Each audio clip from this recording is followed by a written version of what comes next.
Welcome to the Slop Temple. We pray this video helps. You start by making sure the hardware and system match OBS.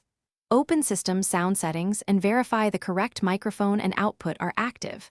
Once selected, set the sample rate to 44, 1 or 48 kHz, and then open OBS to match that setting.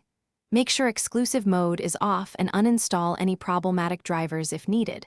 Update to the vendor driver instead. These steps prevent common mismatches and give you a stable foundation before touching OBS filters and route. Now you configure OBS itself to route audio correctly.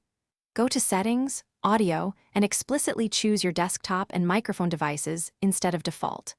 Once done, use the audio mixer to set sensible gain levels and open advanced audio properties to enable monitoring when you need to hear or capture audio output.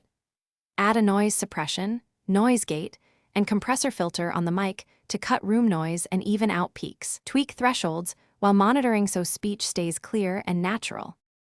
Finish by validating with a quick test recording and listening critically. Record a short clip and check the waveform for clipping or low gain, then play back to verify sync and clarity. If you notice latency, use OBS's audio monitoring sync, offset in milliseconds, or switch to WASAPI loopback for desktop capture. If audio is missing, double-check track assignments on each source and confirm your operating system's privacy settings allow OBS access to the microphone. One tip: reopen audio devices after major changes to apply settings.